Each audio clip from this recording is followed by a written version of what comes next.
ইউরোপীয় ইউনিয়নের নির্বাচন পর্যবেক্ষণ কার্যক্রম সাধারণত নিজস্ব মূল্যায়ন ও স্বাগতিক দেশের অনুমতির ভিত্তিতে পরিচালিত হয়। এবারও উভয় পক্ষের সম্মতির ভিত্তিতে তারা পর্যবেক্ষণে যাচ্ছেন। ইউ সাধারণত 2 ধাপে নির্বাচন পর্যবেক্ষণ কার্যক্রম পরিচালনা করে। প্রথম ধাপে একটি প্রাক নির্বাচন সন্ধানী দল পাঠায়। এবার ত্রয়োদশ জাতীয় নির্বাচনকে সামনে রেখে যারা আসছেন তারা মূলত নির্বাচনের পরিবেশ, রাজনৈতিক পরিস্থিতি এবং সংশ্লিষ্ট অংশীদারদের সঙ্গে মত বিনিময়ের মাধ্যমে একটি মূল্যায়ন প্রতিবেদন তৈরি করবে। এই প্রতিবেদনের ভিত্তিতে ইউ সিদ্ধান্ত নেবে তারা ত্রয়োদশ জাতীয় নির্বাচনের সময় পূর্ণাঙ্গ পর্যবেক্ষক দল পাঠাবে কিনা। এই প্রক্রিয়ায় তারা নির্বাচন কমিশন, অন্তর্বর্তী সরকার, বিএনপি, জামাত সহ রাজনৈতিক দল, নাগরিক সমাজ, সাংবাদিক এবং আন্তর্জাতিক সংস্থার প্রতিনিধিদের সঙ্গে বৈঠক করবে। নোভা এলইডি টিভি, ঝকঝকে ছবি, নিখুঁত শব্দ, 5 বছরের ওয়ারেন্টি। নোভা মানি সঠিক মান, নিশ্চিত সেবা।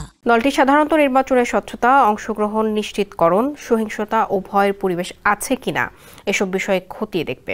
ইউর প্রাক নির্বাচনী পর্যবেক্ষক দলে 3 বিদেশি এবং 4 স্থানীয় মিলিয়ে 7 জন থাকবেন এবং দলটি আগামী 7 অক্টোবর বাংলাদেশে তাদের প্রাক নির্বাচনী পর্যবেক্ষণ শেষ করবে বলে কালবেলাকে নিশ্চিত করেছেন সংশ্লিষ্ট একাধিক সূত্র। আর ইউরোপীয় ইউনিয়নের প্রাক নির্বাচনী পর্যবেক্ষক দল আগামী 18 সেপ্টেম্বর ঢাকায় আসছে।